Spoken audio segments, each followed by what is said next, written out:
Welcome, ladies and gentlemen, to 3BG at the movies. And I will say for the record, this is probably the first time me and Sue were on the same page in the sense of what we felt about a movie.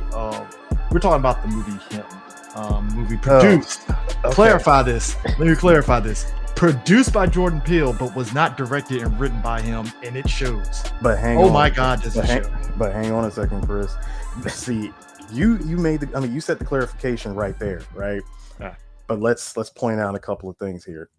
Throughout the entire press run, the whole promotion for this movie, even when you go to the movie theater and you see the poster for Him, what does it say? From the mind of Jordan Peele, like produced by Jordan Peele. You don't even see the director's name. Yeah. So with that said, when I saw this, I was like everybody else. I'm like, oh, okay, I'm about to fall for the okie doke here for a hot second. I'm thinking this is going to be like some full on Jordan Peele production type stuff, and you do see pieces. I'm gonna say pieces of what we would see in a Jordan Peele movie, but seeing how this is something that he produced, not necessarily directed, because if he directed this would have been a completely different movie that we're about to talk about. So the problem is when you have somebody that's well known for making the type of movies like of a specific genre, and you attach that name to something that they didn't direct, you're gonna get this little thing called misdirection. So, like, for example, you and I, like you said, we were like on the same page from beginning to end with this. Number one, when I found out that this movie had a runtime of only an hour and like 37 minutes, at first I was like, either this is, either they don't need all the runtime of it like a typical horror movie, or like, or ones that are on a bigger budget where they need about 2 hours. Yeah. But then we realized by the time we got to the end of it, there's 20 minutes missing from this movie. Now, I want to be bear in mind when I say this, like, I'm not going to trip off this, because here's the thing. Get Out was an hour 44 minutes, right? Correct. Okay, so this is still shorter than Get Out. Yeah, but this isn't spoiling Him. It might as well just get it out on what our issues with this movie is. The biggest issue with Him is that, unlike Get Out, Us, and Nope, where the mysteries and the weirdness that's happening eventually gets an explanation that basically goes into what happens in the third act of the film, to where you're like, okay, I know what. And it's not to say you can't pick up on what's happening in Him. Don't get it twisted. But like, it's when everything is finally revealed. Basically. Yeah, those other three movies reveals like, oh, this is what this weird shit is happening. Okay, cool. How is this man going to get out of this? Yeah, it's like how's this person? How are they going to get past this obstacle? What's the next step now? Yeah, it's like now that the movie has shown me the mousetrap, it's like, okay, what do we do from here? Yeah, what do we do from here? You got, Daniel Kaluuya's character Chris, who is like, all right, he gets told, oh, they switch out black people's brains for white people's brains so they can live the life of a black person. Yada yada yada. Cool. So what's Chris's next step? Oh, I'm gonna get the fuck up out of here, and in the meantime, I'm gonna kill all these folks and stop this from ever fucking happening. Right? Yes. You look at Nope, same thing. This alien UFO creature is out here getting folks that see it. How do we stop him? Oh, we put him into a trap, and destroys it. Cool. Him, not so much, because I would say the first half of the film is good in the sense of building up this mystery. You're like, okay, I can dig this. I see what you're doing. Cool. Build-up was good. There were a lot of really, really, really good shots throughout this movie, and and I don't like to just use that term as like a blanket statement of like covering for the movie or saying, oh, there were some good points about this movie. No, I mean, you have a competent like cinematographer in your hands, you're going to get some great shots, and this movie definitely displayed a lot of shots. Yeah, for as flawed as this movie is, at least it looked pretty.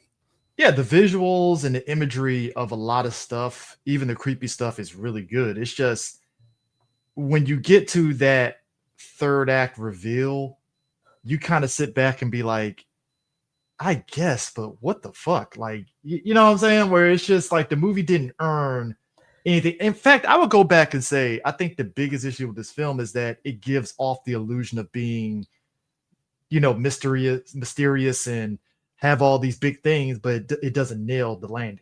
Well, someone did another reviewer of ours, a friend of ours. He did say, and I quote that it's it's pretentious in its execution, Mhm. And you and could I be agree. pretentious, but it better be good when Yeah, you. that's the thing. If you're going to be pretentious, you better execute it like your execution better be on point, and the execution just wasn't there. Yeah, I mean, it's basically like it. You know what it is? It never commits to those ideas that it puts in front of you from start, Hmm. and it came off way too artsy more than anything else, and I think that's the shit that annoys me because again, you could be artsy and mysterious, but like you better fucking show your work once you do that. Right. And like I said, when you get to that reveal and you get to the ending of the film, you kind of sit back and be like, this movie had an extra 15, 20 minutes. I would be satisfied with this ending, but no. Like, and like I said, it's just structurally, it's not even like Get Out and those other movies where again, Get Out's hour 40, pretty much hour 45 minutes. But like there was a structure there that you could follow. And that's what him is lacking is a structure. Like, yeah, there is commentary about the NFL in this film, but again, it falls flat on the message that it's kind of putting forth by the time you get to that reveal and stuff. And it's like, okay, movie, I guess, sure.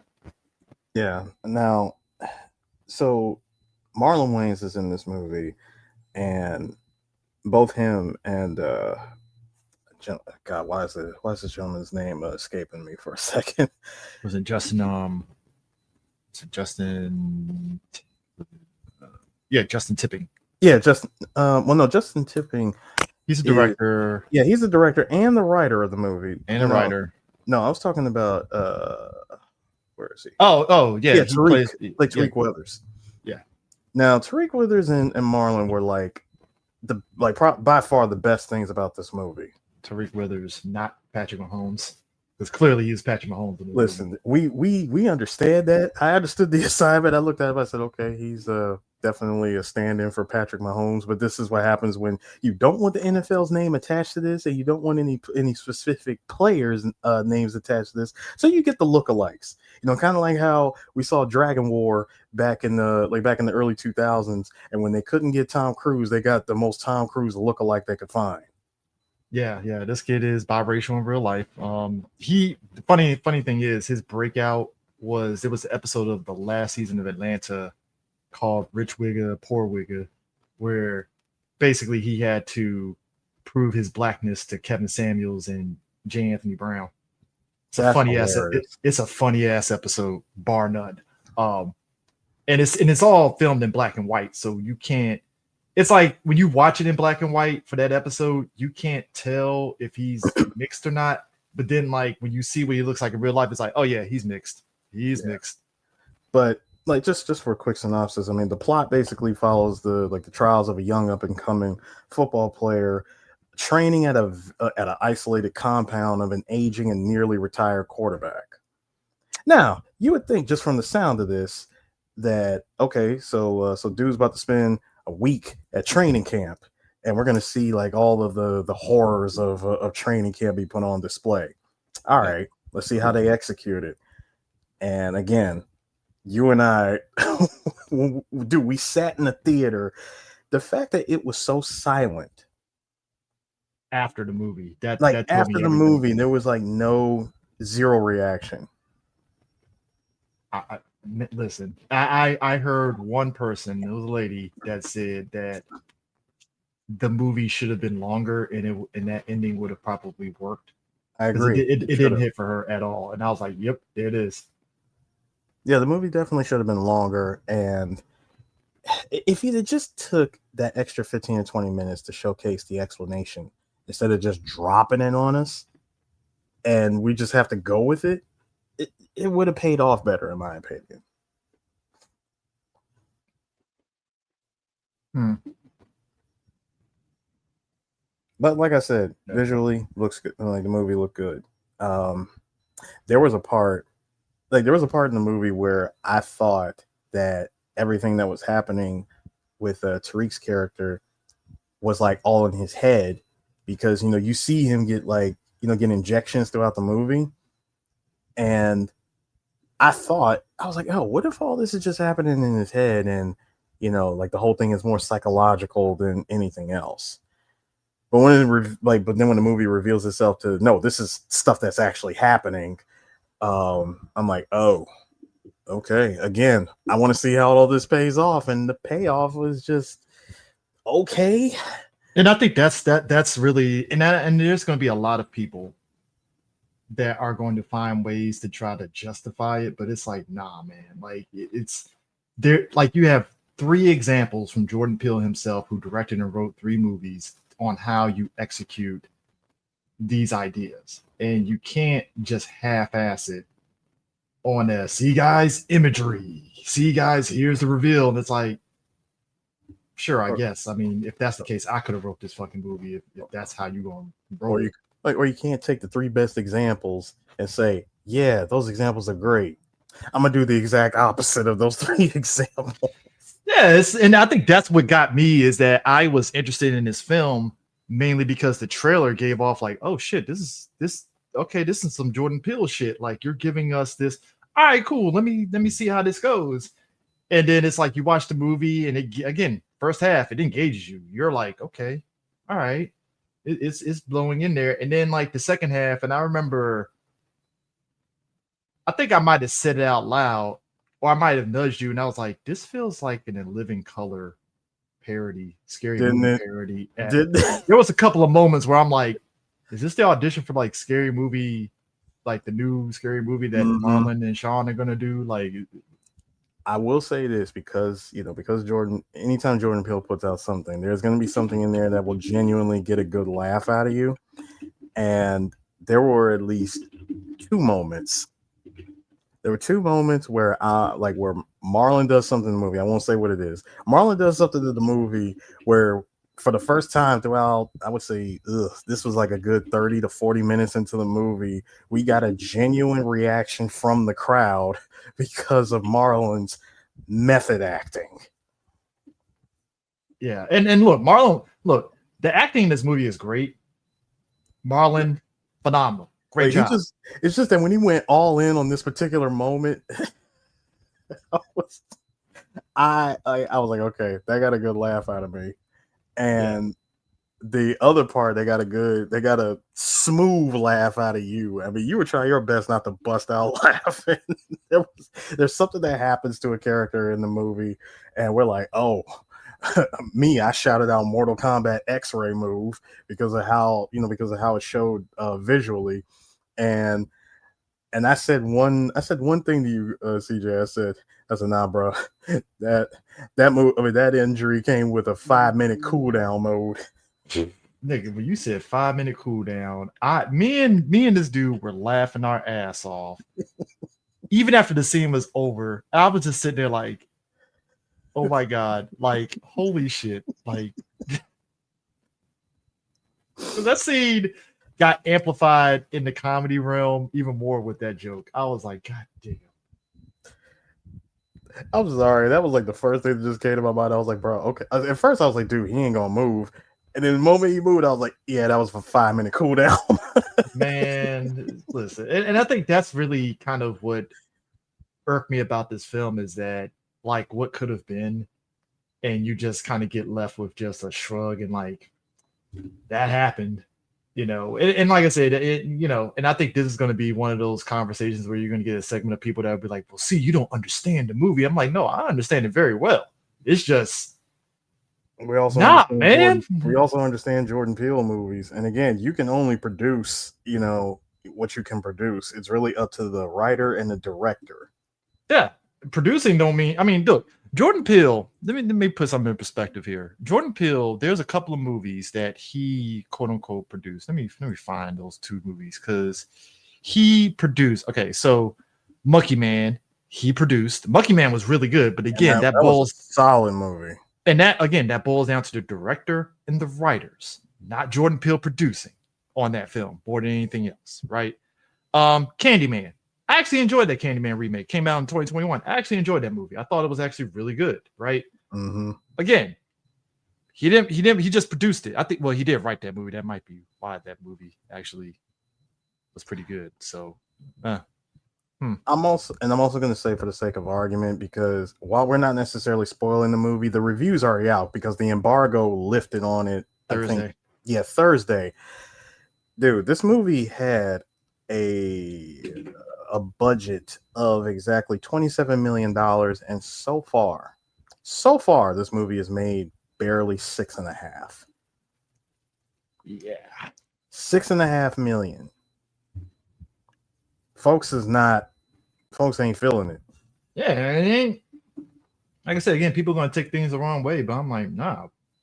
Like, this is, yeah, it's, I think at the end of the day, it's one of those situations where everything that me and D have talked about when it comes to the NFL, I'm not saying this movie was needed to have that conversation, but common sense dictates it's like, no, I kind of saw this is where they were going, but I just wanted to see how they were going to execute it. Yeah. I mean, there's really not much left to be said. Again, the execution on this could have been a lot better. There were some things that worked and some things that just left me scratching my head. And yeah, and again, outside of the visuals, this is definitely one I would tell people, don't rush. Do not rush. Do not rush. On demand, if you have access, just stream it. That's all I can say. Just stream this. Yeah. It's, and like I said, it's a shame because, like I said again, it's one of those, you watch the film and it's like, what could have been. Yeah. And that's the shame of it all. You're just like, But yeah. So with that in mind, we'll be back with another movie review, and we will catch you guys later. Got any final thoughts, or that's it? Down that I have none. This this was a disaster. Woof. just woof. That's the first time I could agree. I was like, yeah, I agree with Sue. Woof. Like, god damn, like, man. Listen, when I don't, is it my worst of the year? No, it's my disappointment of the year. I'll say that. It's definitely my disappointment of 2025 for sure. Chris, listen, whenever I say that I genuinely don't like a movie, I'm not saying it just to be the contrarian. I'm really not. I will tell you if I like a movie. Even if the movie is bad, there was something that I enjoyed about it, I'll say that. But if a movie is just bad from top to bottom, no. I know we were mixed on Brave New World, but I actually got home that day after we saw him and watched Brave New World and enjoyed it.